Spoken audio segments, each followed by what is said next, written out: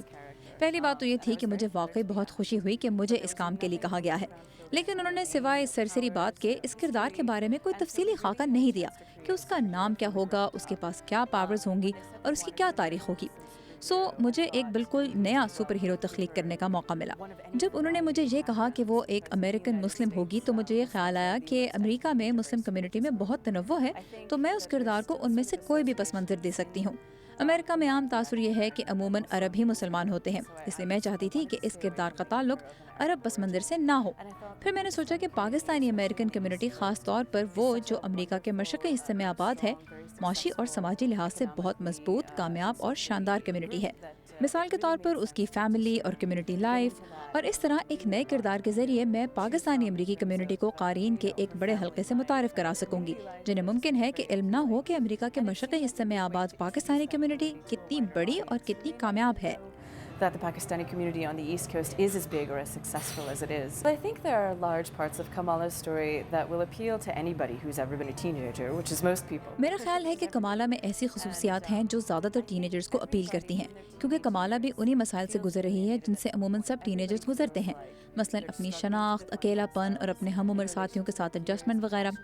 اگر آپ کے والدین امیگرینٹ ہیں تو پھر یہ مسائل اور بھی نمایاں ہو جاتے ہیں، کیونکہ آپ کو دو ایسی ثقافتوں کو ساتھ لے کر چلنا پڑتا ہے جن کے مسائل منفرد نوعیت کے ہوتے ہیں. لیکن میں کمالا کی کہانی میں ان پہلوؤں کو بھی اجاگر کرتی ہوں جن کی نوعیت یونیورسل ہے. That any reader could identify with, that feeling of those awkward teenage years when you really don't quite know who you are yet and you're struggling to find out. Thank you so much for coming all the way out here and taking out time for us. I can't wait for the next issues of Ms. Marvel, and I know everybody else feels the same way. Thank you so much for having me. It's been my pleasure. ایک چھوٹی سی break لے کر آئیں.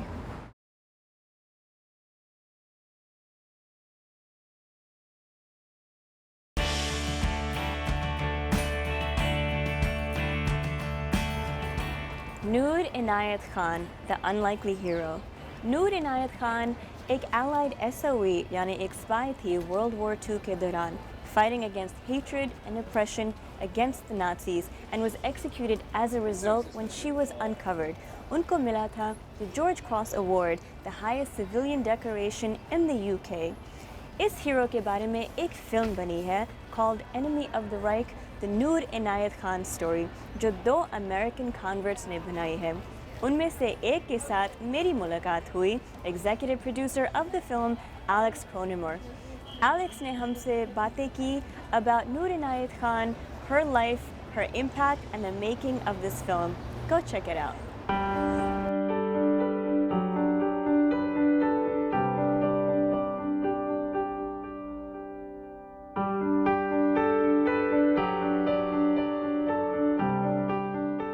Joining me here today is Alex Kronimer, the CEO of Unity Productions Foundation and the executive producer of Enemy of the Reich, the Noor Inayat Khan story.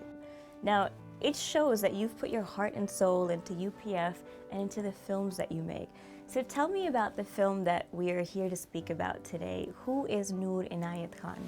Well, let me start by saying that Noor Inayat Khan پہلی بات تو یہ کہ نور عنایت خان ایک خاص اعتبار سے کوئی واحد کردار نہیں ہے.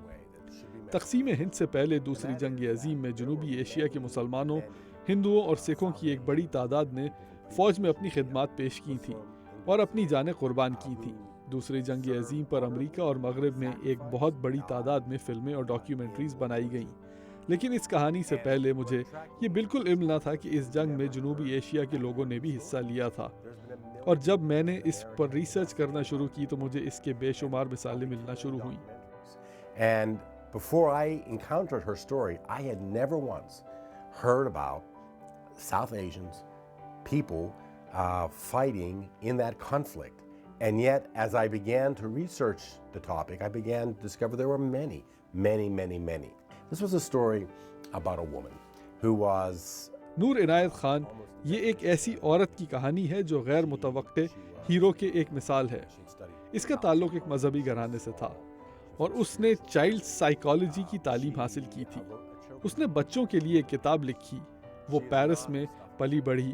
جب 20-25 سال کی ہوئی تو نازیوں نے فرانس پر حملہ کر دیا. وہ اپنے خاندان کے ساتھ فرار ہو کر انگلینڈ چلی گئی. وہ وہاں سکون اور آرام کی زندگی گزار سکتی تھی، لیکن اس کا تعلق ایک مذہبی گھرانے سے تھا جس نے اسے انسانیت سے محبت کا درس دیا تھا. اور جب میں اسلام کا مطالعہ کر رہا تھا تو اس پہلو نے بھی مجھے اپنی جانب متوجہ کیا تھا. نور عنایت کا والد ایک مذہبی رہنما تھا اور اس نے اپنی بیٹی کو ہر مذہب کے لوگوں سے محبت کی تعلیم دی تھی. اس لیے اس کے دل میں مذہب اور عقیدے کے لیے احترام تھا، جبکہ ہٹلر اور نازیز اس کے بالکل الٹ تھے. ان کے دلوں میں نفرت تھی، اذیت پسندی تھی. نور عنایت اس چیز کو قبول کرنے کے لیے تیار نہیں تھی اور اس برائی کے خلاف جد و جہد کرنا چاہتی تھی. پھر اس نے اپنی خدمات ایک خطرناک ترین کام کے لیے پیش کر دی، جو تھا برطانیہ کے لیے جاسوس کے طور پر پیرس میں واپس جانا. کچھ لوگ نور عنایت پر اس لیے اعتراض کرتے تھے کہ اس نے برطانیہ کے لیے کام کیا تھا، کیونکہ جنوبی ایشیا میں برطانیہ کا اپنا ریکارڈ بھی کچھ اچھا نہیں تھا. لیکن نور عنایت نے نسبتاً ایک زیادہ بڑے برائی کا مقابلہ کرنے کا فیصلہ کیا. that she couldn't just be a passive bystander. She couldn't live with herself. And so she ended up volunteering for really one of the most dangerous jobs that there was, which was to go back to Paris as a spy for the British. اس وقت 108 جاسوس Paris بھیجے گئے تھے، لیکن بدقسمتی سے ان میں ایک ڈبل ایجنٹ بھی تھا. نتیجہ یہ ہوا کہ چند دنوں کے اندر تقریباً سب پکڑے گئے سوائے نور عنایت اور چند اور لوگوں کے. وہ بچ نکلنے والی واحد ریڈیو آپریٹر تھی. اس نے ایک ریڈیو سینٹر بنا کر برطانیہ کو اس واقعے کی اطلاع دی تو اسے واپس آنے کا مشورہ دیا گیا، کیونکہ نازیوں کو اس کا پتہ چل گیا تھا اور اس کی جان خطرے میں تھی. لیکن وہ جانتی تھی کہ اگر وہ واپس چلی گئی تو فرینچ ریزسٹنس کو جو برطانیہ کی مدد سے چل رہی تھی نقصان پہنچ سکتا تھا. وہ اپنی جان کی پرواہ کیے بغیر وہاں رک گئی کیونکہ برطانیہ کو وہاں اس کی ضرورت تھی. وہ مزید 4 مہینوں تک وہیں رہی اور ریڈیو سگنلز کے ذریعے خفیہ کوڈ برطانیہ بھیجتی رہی. اس دوران صرف اپنی ذہانت کی وجہ سے وہ کئی بار پکڑے جانے سے بال بال بچی. مثلا ایک بار ایک نازی فوجی نے اسے ریڈیو کے تار لگاتے ہوئے دیکھ لیا تو اس نے یہ بہانہ بنایا کہ اسے علم ہے کہ یہ غیر قانونی کام ہے، لیکن اسے BBC ریڈیو کا میوزک بہت پسند ہے، اس لیے وہ تار لگا کر اسے سننے کی کوشش کر رہی تھی. She was stringing up the long wire because in those days you had to string about a 20-foot wire in order to send the signal that far. She was stringing up this wire outside, and a Nazi soldier happened to be coming by and saw her. And so he came and, "What were you doing?" And she said, "Oh yes, I know I'm putting up a radio, but it's because I love the BBC and I love to listen to the music and I know it's forbidden." اور پھر ہوا یہ کہ Nazi سپاہی نے تار لگانے میں اس کی مدد بھی کی. اس واقعے کے علاوہ بھی وہ کئی مرتبہ پکڑے جانے سے بچی اور ہو سکتا ہے کہ وہ نہ پکڑی جاتی. لیکن پھر ہوا یہ کہ اس کی گرفتاری پر ایک بڑا انعام رکھ دیا گیا. پھر ایک ایسے شخص نے جو اسے جانتا تھا انعام کی خاطر اسے پکڑوایا. اسے جسٹاپو کے ہیڈ کوارٹرز پر لے جایا گیا. اس سے وہاں پر تشدد پوچھ گچھ کی گئی مگر اس نے کچھ نہیں بتایا. نور عنایت نے وہاں سے بھی 2 دفعہ بھاگ نکلنے کی کوشش کی. وہ ایک بار تو خود بھاگنے اور کچھ دوسرے قیدیوں کو فرار کروانے میں کامیاب ہو گئی، مگر وہ سب کے سب جلد ہی دوبارہ پکڑے گئے، جس کے بعد اسے قیدیوں کے ایک کیمپ میں بھیج دیا گیا جہاں اسے موت کے گھاٹ اتارنے کے بعد اس کی لاش جلا دی گئی. تو یہ ایک شاندار ہیرو اور اس واقعے میں ایک شاندار خاتون ہیرو کی کہانی ہے. نور عنایت اس لیے ایک ہیرو تھیں کیونکہ اس نے اپنے مذہبی پس منظر کی وجہ سے انسانیت کے لیے خطرات مول لیے. دوسری جنگ عظیم کے دوران جنوبی ایشیا کے کئی اور بھی ہیرو تھے، لیکن یہ ایک ایسی کہانی ہے جس سے ہم جنوبی ایشیا کے ان ہیروز کے بارے میں بتانے کی شروعات کر سکتے ہیں جنہوں نے اس جنگ میں بے مثال خدمات سر انجام دی تھی. And in many ways, I think, hers is one of so many stories of South Asian heroes during that war, but it's one that we can begin with and one that we can begin to properly account for the enormous contribution that they made. Very, very inspiring. I hope our viewers are inspired as well by her story and by your story as well. Thank you so much, Alex, for having us here today, and best of luck with your film. Thank you very much. My pleasure. Nice seeing you.